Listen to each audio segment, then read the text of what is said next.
Hi, everyone. My name is Ryan Smard, and I'm an MBA student here at MIT Sloan. It is my pleasure to introduce our panel today, Cutting Through the Static, Model-Driven Decision-Making. Our panelists today are Braden Moore, Vice President of Data and Analytics at Harris Blitzer Sports and Entertainment, Carlos Kesber, Vice President of Global Client Analytics at Ticketmaster, Nicole Pelez-D'Andrea, Vice President of Audience Engagement at ESPN, and Keith Goldner, Vice President of Data Science at FanDuel.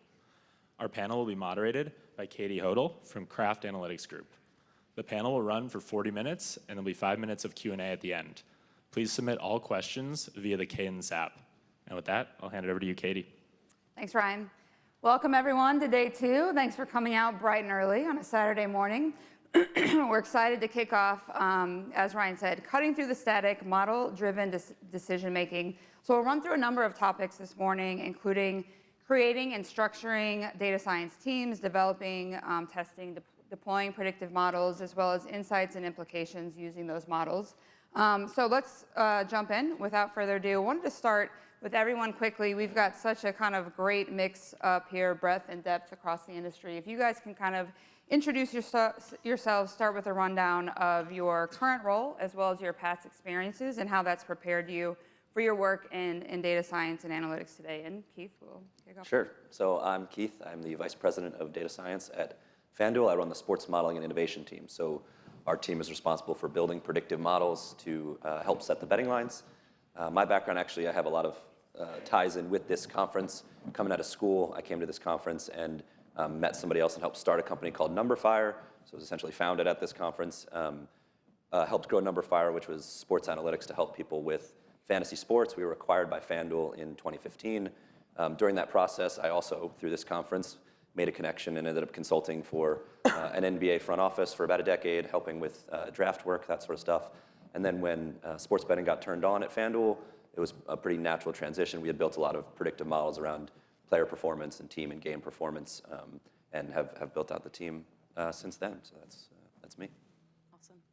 Nicole, I'm a vice president for the ESPN content division, basically, and there's sort of 2 roles that I serve right now. So one is called audience engagement. We're responsible for the curation of all of our distributed content across all of our digital experiences. So that would be ESPN.com, our mobile apps, and all of our connected TVs. Through that role, I actually work with other data science teams, whether it's ESPN or Disney, and that's all through the lens of our business KPIs, revenue streams. On the other side, I have more of a content arm now, and that is a combination of stats and analytics teams.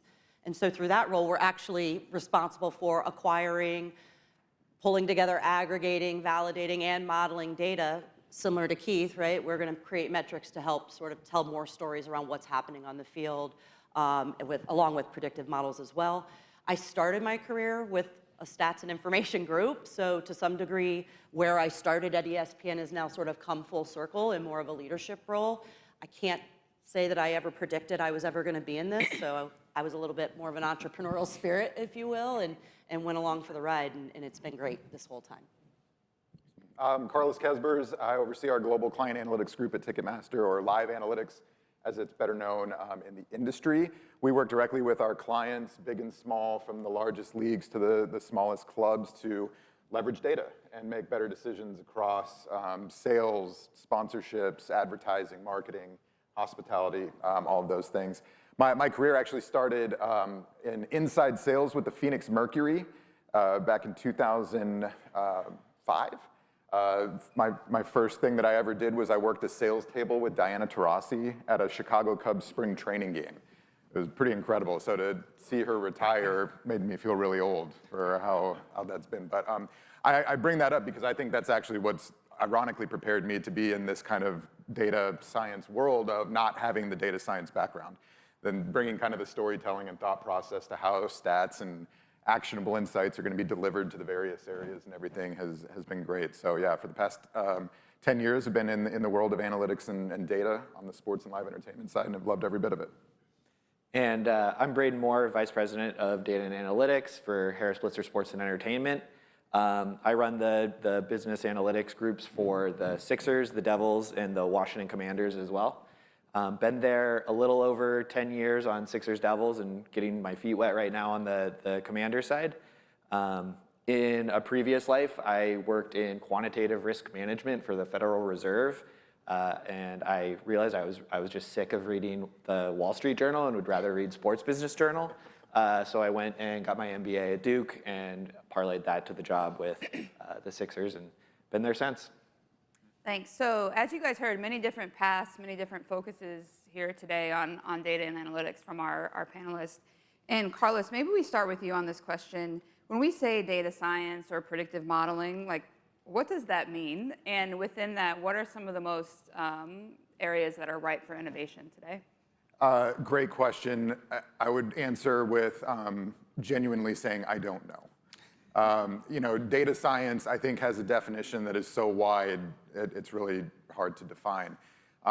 It's part analyst, it's part engineer, it's all of the things. And so, as we hire people on our team and across Ticketmaster, trying to figure out, what piece of that pie chart needs to be the largest? Is it the actual engineering side? Is it the data science side?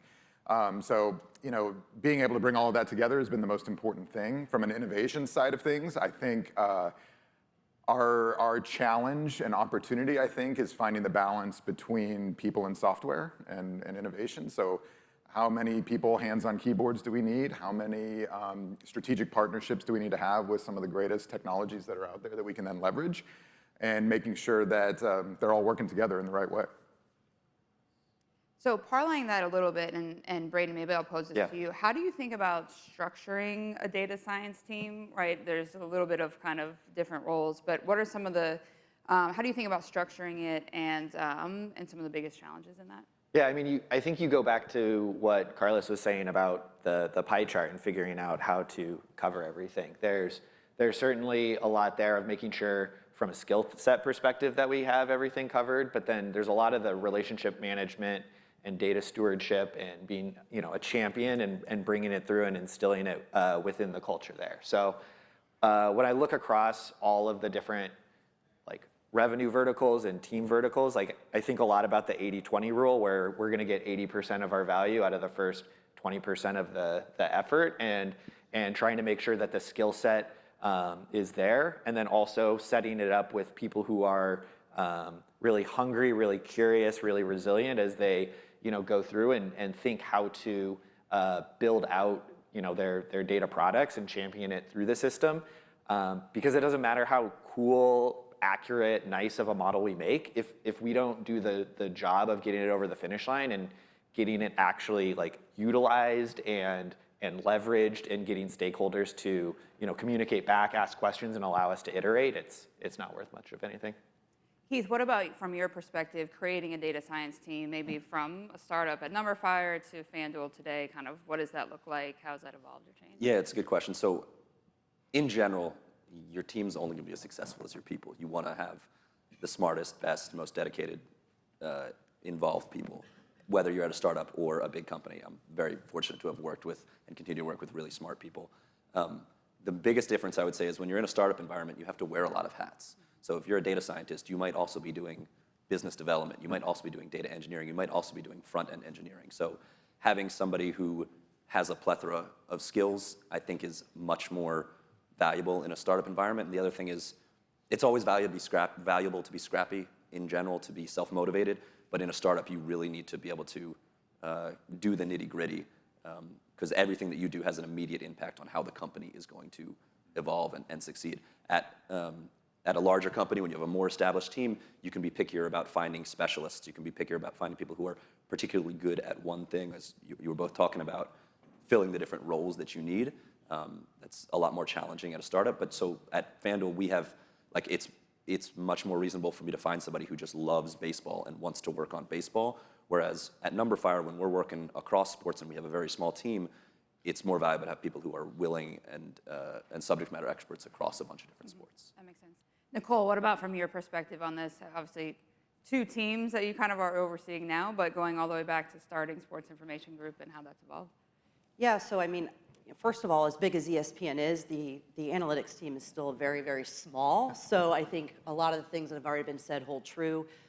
I look at it as there's a sort of a three-pronged approach. We've got data modelers, we have data engineers, and then it's having that strong content voice because the things that we're trying to produce, they're going to be public-facing. This isn't just about having something up on a website that people can play with. We've got so many mediums to leverage our metrics that you've got to make sure that you've got the buy-in, and so it's really critical to have somebody at the lead of that really understands what the end product can look like and really liaise with all of the producers or the talent or the writers or the editors or even technology to help them also visualize what it is that you're producing. It has to start with a shared sort of vision and question, right, that we all buy into in order to sort of make that happen also, but very similar to the folks up here. Got it.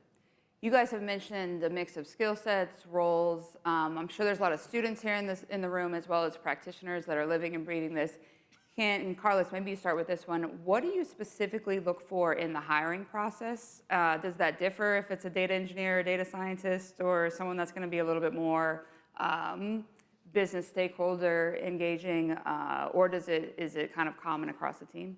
Yeah, I take a little bit of a different approach when I get involved in the interview process because I will immediately try and dive into what's their favorite movie, what did they do this weekend, what are their hobbies, things like that actually don't have a lot to do with the actual analytical side. Reason being, tying back to an earlier answer, is I want them to feel empowered to deliver the story themselves at some point, and having a good conversation with somebody and owning the room and interacting with executives is an incredibly important part of the journey. And so I don't want to discount the technological learnings and knowing the softwares and things like that.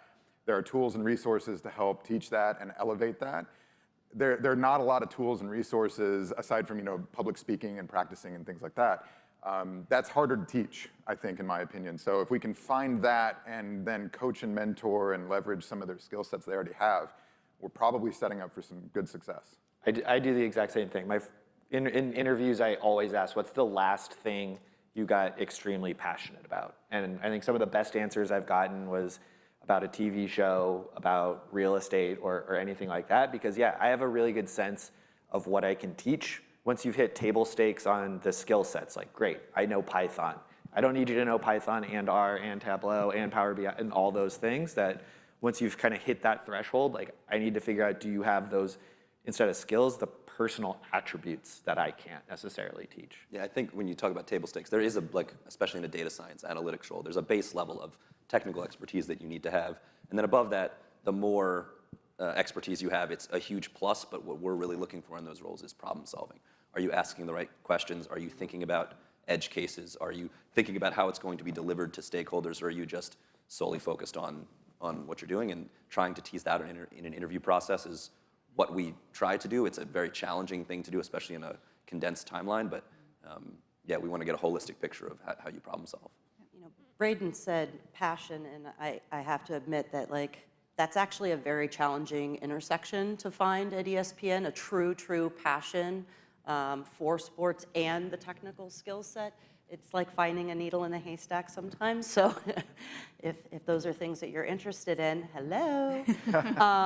But no, you said that word, and it's just so true that it's just not coming into a media company, I think, and assuming that your technical skills are going to get you all the way there, that you really have to have a passion for the output, right? And even the inputs in order to make that work. Yep. Even looking at it from the other angle, some of these questions that are non-technical related in an interview setting hopefully reduces some of the intimidation of what they're actually going through. You said it perfectly, and I would imagine everybody's hand would raise that all of our teams are quite small, and it's a family environment, and we spend a lot of time together, and we do care about what movie they saw last week and everything, because we want to have those conversations and be comfortable around each other so that we can work really, really well and deliver things fast and correct and accurate. Yep. Great point. So you've got your team compiled. Let's switch gears a little bit to actual model development. Talk about how they're created in your organizations. Can you walk us through the process? How does it start? What are the goals and outcomes you're trying to solve for? And Keith, maybe you can tell us how this works a little bit. Sure, yeah, so a little plug here. We're doing a workshop later today on how to model Super Bowl squares. So if you want to know the answers to that, I would suggest going to that. I think it all starts with asking the right question. Right? Are you framing the problem in the right way? And then the whole start of the process is really brainstorming. You start thinking about what data are you going to need, what sorts of features are you going to need, what's your target based on that question, and what does delivery like. My team will probably get on me because I hark on this a little too much, but you need to have an effective product at the end that you're delivering to stakeholders, whether it be a dashboard, an Excel spreadsheet, some sort of complex UI. You can build the most accurate model in the world and eke out every decimal point of accuracy that you want, but if it's not used by your stakeholders, then it has no value. And I have a lot of really humbling experiences, both on the front office side and in industry, of building something that I thought was amazing and really helpful, and then I didn't communicate it effectively and it didn't get used at all. So yeah, I would say that's the general process. And then once you do that, you get into the technical side of things and build out the product, build out the model, and then it doesn't stop there. It's a continuous process of iterating and getting feedback and making it better and improving. Is that true? Oh, jump ball for everybody else. Is that true? Asking the right question is certainly the most important place to start. Absolutely. 100%, Yeah. yeah. And continuing to ask the questions as well. I mean, you said it perfectly. You deliver some of these things and you wipe the sweat and you're like, oh, we did it. But then does it work? Is it being digested properly? You know, the worst question any of us can ever get asked is, hey, this is great, but how do I export this to Excel? Like that's like, that means we didn't do the right thing, and so we probably didn't ask the right question. Like, how does this want to be viewed? How does this want to be digested and everything? And continuing to ask, is this working? Yeah, my team's gonna roll their eyes at me, hearing me say, what are we trying to solve for over and over and over, and figuring it out. I mean, even on the data science side, there's a huge difference between building a black box predictive model and just like a really simple descriptive linear regression. It's like, if you just need the outputs of what variables matter and how they relate to each other, that's very different than, you know, the bleeding edge black box like fancy model. So that's actually a good point. How do you guys think about balancing the need for model transparency, especially with kind of ongoing advanced machine learning models and emerging technologies? And Nicole, maybe let's start with you on this one and what you guys are doing at ESPN on the content creation side and how you're using AI in that process. Yeah, first I'll say that anything that we've produced that is public facing always has explainers and landing pages. We actually really try to be transparent. But most recently, and we've done it, we have been producing incremental content using generative AI. And it's a very scary proposition, right? We are a media company where people see us as the source of truth, right? Accuracy. Our brand is on the line. So we very much still try to provide transparency actually in that content. And we have an explainer at the bottom of that and to be truthful to fans at what went into actually what it is that they're reading. We are 100% committed to a human loop. We're not just gonna use the tech and just throw it out there. So incremental content is super important for us because we're trying to create the best and most vibrant personalized feed or app experience that you can. You can't do that without a lot of content because there's no two fans that are alike. And so in order for us to serve on that process, we have to figure out a way in order to increase the volume and breadth of our coverage in really smart ways without, again, hurting our brand, but also really serving the fan and giving them content around the leagues and athletes that they care about. You asked about the kind of the black box explainability, and I mentioned like the whole starting part of building a model is this brainstorming. And you need to think about at that point, what are all the different trade-offs of different model types? So how explainable it is based on your stakeholders in the use case, how easy it is to integrate, what's the runtime? Is it something that needs to be live, or is it something you can run over the once a month type of thing? Those all influence the type of model that you end up building and deploying. And it's, yeah, you need to be thinking about that from the very start so that you don't get into a situation where you've built a model that doesn't fit the purpose. Any other trade-offs that come into that equation? You mentioned kind of how frequently does it need to run, who's it going to be used by, data. How does data come into play there? The types of data you have, the cleanliness of that data. Yeah. I think the big ones are basically how easy is it to build, how easy is it to integrate, how easy is it to maintain, how easy is it to explain, and how accurate is obviously going to be a component in any model you build. Do you need it to be super accurate, or does it have to just be close? One of the things with like generative AI and large language models right now is that they're not perfect. So you don't want to use them in situations where you need to get stuff right. Somebody described it to me as like having infinite interns, where they're going to get stuff wrong, so you need to use it in situations where you it's either really obvious when stuff's wrong, or it's okay to get stuff wrong, or it's impossible to get stuff wrong. And so, yeah, thinking about it from that lens. I think one angle from the team side that hasn't been mentioned is like time to value, getting a minimum viable product, like how iteratable is it? Because most of the time, it's a huge difference if they're asking for a model that's going to be the culmination of our year-long sales cycle, like a churn model. And it's something else where it's, hey, we need a new algorithm to help us make sure that we sell out, this game in a week and a half. Because no matter how nice I ask Daryl, he's not going to delay the game to like give me an extra couple days to sell out the building. So a lot of times when we're looking at, like how complicated does something need to be, but just like how fast can we get to something where we can make a decision and put it into production and communicate it to the stakeholder. Carlos, what about from your lens at Ticketmaster? You're working with a number of clients. How easy is it to, as Keith said, build, integrate, maintain, explain, accuracy? How do you guys think about some of the trade-offs in the actual model techniques? Yeah, one thing we really try to focus on is, Keith said, ensuring that this isn't the only thing they're using in their decision-making process. I mean, the gut feeling is a data point, and the historical context is a data point, and hopefully the model is an addition to that so that they can make better decisions in the long run. We have so many clients that have leveraged us for propensity models and things like that, which have been fantastic, but it always comes with that guidance of, as Ticketmaster with our database and purchasing happening all the time, as soon as we deliver something to someone, it's probably out of date because of everything that's happened within the next 5 or 10 minutes that's adjusting some of the things in the background. So as long as it's being used as good context, I think we've put ourselves in a good spot. He touched on something that I think is really important, and I've heard it in a couple of different areas around here, but as a data professional, you have to be humble.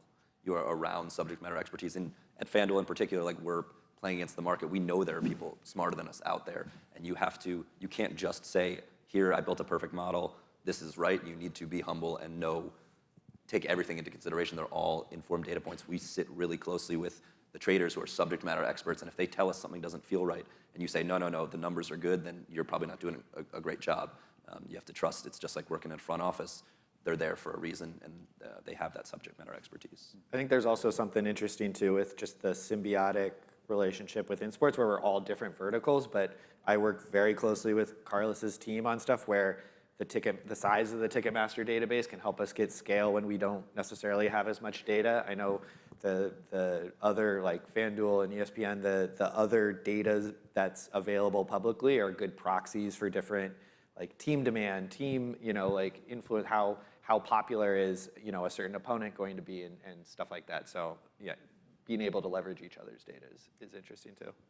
You guys kind of both talked on a little bit there, jumping ahead, I think, to impact, but I do want to weave in this thread of once a model is up and live, how do you ensure that it's working, it's consistent? But just on that impact note and communication, how do you guys, Nicole, how do you navigate the challenge of kind of balancing the modeling and data-driven insights with human expertise, with gut, with intuition? How do you weave that into your work with the stakeholders that are consuming this? Well, I mean, I think with some of the things that we've produced over the years, you're trying to, for one example, get talent on board. That talent may have been a former athlete, right? They already have a sort of a different viewpoint and opinion on whether or not this metric or analytics will actually sort of enhance what it is that they're trying to do. So I think that's a really tricky space, and it sort of goes back to you really need to have people on your team that understand what the output is. We're not necessarily always on the same page, right? It's a very, very big company trying to accomplish a lot of different things. So, I find us in certain circumstances sometimes pushing back on some of the business models that we've been presented because we're like, we're not going to do that. We're going to do something else. So to me, we have to sort of just constantly be talking about what is either being held, like what we're being held accountable to, in order to sort of talk through, I guess, if you will, like whether or not we're going to meet the demands of what it is that we're trying to.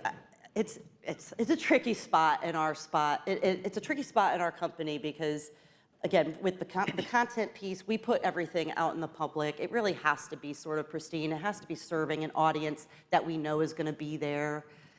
It's a complicated question Well, for me to. and what are you measuring against? I mean, one of the things has to be, is it being used and utilized, and accuracy, but like what are the types, how do you measure accuracy then? What are the metrics, the KPIs that you're looking at? We had an accidental blip not too long ago with a bubble watch, right? We found an error that threw a larger error. That can be that's like a PR announcement for us sometimes, right?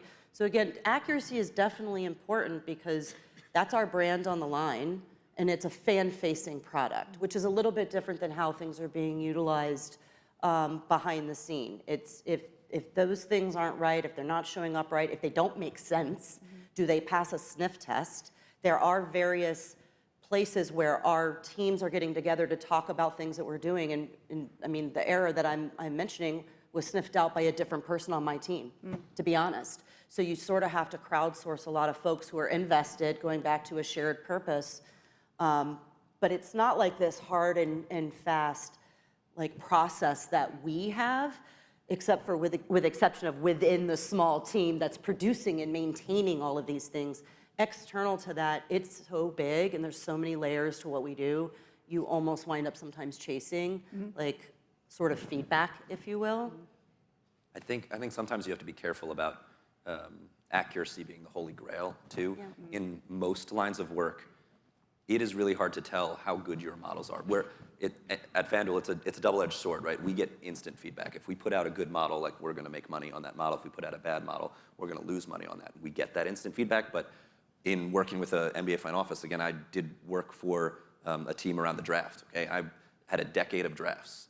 But that's such a small sample size, and there's so many other factors that influence how good a player is going to be and how they're going to develop that I have no idea if my models were actually accurate when it comes to that. And that's true in a lot of different businesses. You can backtest, but when you're putting it out there, it's different. On the team side, I have to think about not just the accuracy of the model, but the accuracy of how it's being used and making sure that people aren't using our models as a Plinko board. Like, okay, I drop it in and it tells me exactly what to do. And so I think of it a lot of just what the outputs are and how to like brand it. So even like a customer churn model, there's a huge difference between saying somebody is 10% likely to churn versus 10% more likely than the average to churn. And so the latter leads to a lot more strategic decision making, while the former is like, oh, okay, I know what that like result is going to be. Right. And also really important, and this has come up a couple times, is like not trying to perfect it before you're delivering it. Like get the MVP, get to good. You can get so in the weeds, especially on churn models of, all right, well, here's our overall prediction. But you know, if you're a first-year season ticket holder, if you're a second year, if you're a third year, if you're between 18 and 34, if you drive an SUV, like you can go way off the rails and that stuff. And it could be cool, you could find something there, but how much time have you wasted in that process that you could have been dissecting the overall process and actioning from that? Yeah, and Nicole, I think you said this earlier when we were back coming on, like don't let perfection be the enemy of good. How does that play into sports specifically? And Braben, maybe you can take this coming from from finance and government before, where there are a lot of other spots and industries where there's a lot more data available, and sometimes there's not a lot of data available on the sports side as much. How does that weigh into, again, the kind of overall process, not only the models that you're choosing, the modeling techniques you're choosing to use, but also that testing accuracy, and again, like you said, how you're presenting that across the org? I think one of the things that I do is be very transparent, both with my team and then also all of the stakeholders we work with. That we're the metaphor that we use is build a bike, don't build a car. If we make them wait for the amount of time it takes us to build like the perfect rocket ship with all the bells and whistles and everything, they're going to be unhappy the entire production cycle, as opposed to, hey, first we'll build them a scooter, and then we'll improve that to a bike, and then we'll improve that to a moped, and then we'll improve that to the car. It's something really important to make sure that it is, continuing to drive value. Because while a lot of our models then are external facing, or have external facing outcomes of how we interact with our fans and our customers, we as a data science group have a lot of internal customers that go across different revenue verticals and across different teams in different cities. And so we have to make sure that we're keeping those customers happy as well and showing like, hey, here's how we can drive value, here's how you use our outputs, here's how we can work together and continue to improve. And if you're not making sure that you're driving value all the way along the way, then you've got unhappy customers. Right. That iteration and that constant feedback loop is really big and not just in data science, but in all technical fields. You end up with these really big single-person dependencies where somebody builds something one time. It can be an app, it can be a model, and if it's not an iterative process where you're always checking in on, is this useful, then you get a few years down the line, nobody's touched it, that person leaves, or you realize you have to completely scrap it and build something new, which takes a lot more effort than replacing a ship board by board as you continue to improve. So I would add on from a content perspective, agreed, you have to be iterative, and then I also believe you need to be visual. I think you have to sort of find ways to show folks what the end product would be, and the key driver here, as much as it's getting the adoption from the stakeholders internally, talent producers, really our ultimate goal is to get adoption by fans. So, how do we make sure the fans stay at our North Star and iterate along the way, feeling like we're building something that is actually going to be useful to the folks coming to our platform to spend time with us? Nicole, how do you measure that, or how has that changed over time in terms of the types of fan data that you're looking at to assess and understand, yes, this is working, or hey, this should go above the fold, or where should we amplify? Yeah, so it is a tricky sort of position to be in. I mean, I feel like I said 3 buckets earlier, but now I'm going to say 4. So there's sort of 4 things that we consider when we're curating experiences, and we are looking at fan data in real time, and we are optimizing platforms with that as one of our signals. But, one, we're ESPN, we're a media company, we have to have an editorial voice. So no matter if something is the most popular story on our site, but it's the most important story to tell, we have to stay true to that. We're journalists. We have personalization, which is going to it's an algorithm that's got a lot of different signals in there that's going to move content around. We have to drive our business. I said I'm getting sort of information of revenue streams and revenue targets. How do we factor that in? Oh God, I said 3, then I said 4, and then I'm back to 3. You're always iterating. So it is, I'm always iterating. No, there's a lot of things. There's no one way to do it, but we're sort of robbing Peter to pay Paul all the time and constantly trying to strike a balance. And we know the size of our audiences. We measure that. We look at it internally. We know where we're growing. And so how does that factor in? And I didn't say this one earlier, one more. From a women's sports fans. No, I know. From a women's sports fans, it's representation, right? I think we have a long history of looking very much like we only care and cover men's athletics. And with the surge that we've seen, with WNBA, college hoops, and in other spaces, it is really, really important that we are trying to serve all fans. Because again, I said it earlier, there's no 2 that look alike. So, I get a lot of love notes every day about whether or not we can move things around for folks, and it's not what we do. Well, so how about I'll throw this maybe to Braden, then we can run down the line. How do you guys manage prioritizing requests, asks? Everybody has a new need that's coming, multiple stakeholders across the organization. How do you actually just manage that inbounds we've talked a lot about the outbound of what's important in measuring success, but even just kind of curating some of the inbound and the asks that are coming to a data science team? Yeah, and if anyone has the perfect answer to this, let's quit and start a consulting company because it's incredibly hard. I think several things, making sure we're answering the right question. If we're going to spend a ton of time, give a deliverable, and we find that, hey, from the jump, this wasn't even coming close to matching what they were expecting, then that's going to put us behind on everything. A lot of prioritization work, particularly with the stakeholders. So instead of saying, we can't get to this, we have this long list, hey, here's the list of all the things that we have in the backlog for you. How do you want us to, tackle that going forward? Obviously, the exploding deadlines, the game is gonna come. It's infinitely expirable inventory. Once that game happens, I can't sell that ticket for anything. It's a lot of balancing that, and it comes all the way back to what we were talking about before with making sure that we have people that are like able to like develop those relationships with the different stakeholders, because sometimes you do have to deliver tough news or very nicely say, I hear that your work is very important, but there's something like a little more important going on right now.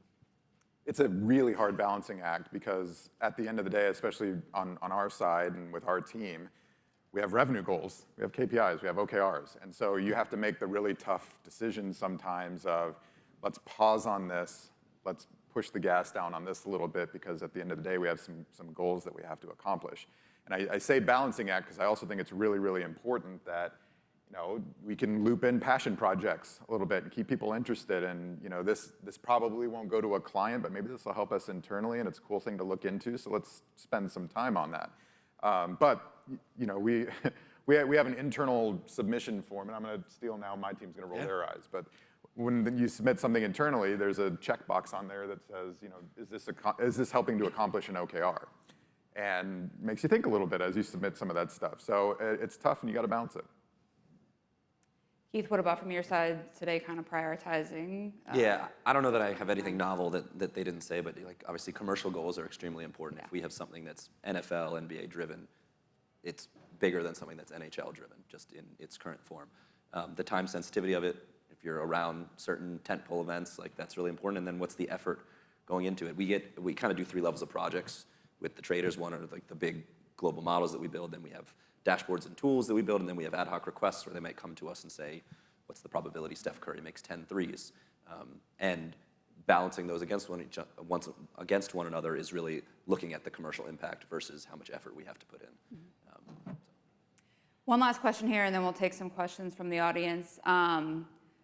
You are pretty old, Carlos. Diana Taurasi, back in 2005. Yeah. How do you think, you mentioned, Nicole, even athletes are thinking about data differently, right? So in this 20-year span, right, how has just the general consumption of data, how your average fan, your average worker, your average athlete, how has that changed how you all talk to your teams about communicating? We talked about that, the buy-in and the intuition and gut, but has that changed a lot over even the last couple of years as more and more data is infused into everyday life, as AI is infused into everyday life? Has that changed how you communicate the outputs of your models and the impact of these to your stakeholders? And Carlos, especially on the team side, where 10, 12 years ago, kind of the concept of Braden's team, business strategy and analytics, didn't exist. Has that specifically just how the world has evolved, changed how you communicate to the stakeholders? And I'm sure, Diana Taurasi, and what she had available then is a lot different. How has that changed just how you, again, think about the communication aspect, the storytelling of the results and impacts? Yeah, so from our side, it's changed drastically because there are so many more departments that are actually using the data and the outputs now. I talk about this a lot of, traditionally, a lot of the work that we're doing is to help, make smarter decisions on ticketing. But our data can go across the organization. We're talking to teams and clients about sponsorships and partnerships and how that can be leveraged. And yes, those teams were using, the YouGovs and the Nielsen's and all of that back in the day, but now those worlds are starting to get a little bit closer on how can we grab this data set and leverage it for everybody on there. So the maturation of that across an organization, whereas back in the day would have, just stuck with the CRM team or something, which makes it so much more fun because you get to be more involved with cooler discussions, and they give you ideas of cool data to try and go get to make everything better, and it's been a fun journey for sure. I think there's also been the way that it's changed how we operate our teams internally as data science and all that has become much more accessible, much more graphical instead of, we were joking in some of the prep of like, oh, how do you do this when you're, hands on the keyboard? It's like, oh, we don't do a lot even hands on the keyboard anymore. Auto ML is a lot of drag and drop and click and things like that. So it helps us upskill our teams so that we can get more people participating in the actual model building stuff and the communicating it to stakeholders. The speed of building some of these has allowed us to fail faster and fail, on purpose of saying, hey, we'll investigate something and then give you a pretty clear answer quick, like, hey, this is worth investigating or this is not worth investigating. So I think that has had a lot of change just as it's Right. become more accessible. On-field and on-court data is much more accessible now, right? I mean, I think we felt like we were more at the ground floor of that years ago, but the more accessible it is, it actually enables our storytelling. It helps ESPN and the coverage to evolve. It has helped us get greater adoption. I think the big thing for us now is understanding that fan behavior and how we consume content has rapidly changed in the last 10 years. So the format with which we want to do our storytelling is the thing that I think we need to ideate the most around right now for the greatest consumption. Quick question here, Keith, I'll give this to you to start. We just talked about the expansiveness and increase in data, but how do you account for data limitations, biases, external factors that may impact model accuracy? Come to the workshop later and you'll find out. Shameless I plug. can't speak in general. It's a very specific case-by-case basis, but when you're doing things like feature selection for a model, you always have to be thinking about how those statistics might be biased. So in this workshop, we're talking about when you're trying to quantify offensive efficiency in the NFL, are you using things like yards per game or points per game, which are highly affected by the schedule that you play, which would be a very biased metric. So how do you get the true representation of what's going to be most predictive in whatever it is that you're trying to predict? Quick question, I'll actually put this jump ball to the group. We've talked about a little bit in terms of storytelling and the impact of that, but a good question here around the actual outputs of the model and how they're going to be used. How do you balance giving stakeholders the tools to understand and find things themselves, kind of the versus telling the time and not giving them a clock? I mean, I'm sure that's use case driven and kind of it depends, but I don't think there's an overarching answer here. I think, especially with organizations, they're big and small, who's receiving it? How do they want to digest it? Is it a Tableau dashboard? Is it a PDF? Is it a daily email at 9 a.m. with a couple bullet points on it?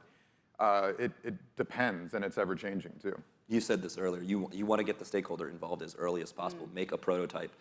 While you're building the model in parallel, you're demonstrating whatever it is, the product, tool, dashboard, and getting feedback on that. And then while you're iterating on that, you can also be making the models more accurate. I think it's super important to meet them where they are, meet them where they're comfortable. Like, no matter how much I don't think Excel is necessarily an awesome business intelligence tool, like a lot of executives feel really comfortable there. So if you're already know they're going to be a little intimidated hearing data science and stuff, like that's fine to put it in there. It's fine, the Power BIs and Tableaus of the world like spend all this time on fancy graphics, but if they just want a table, like great.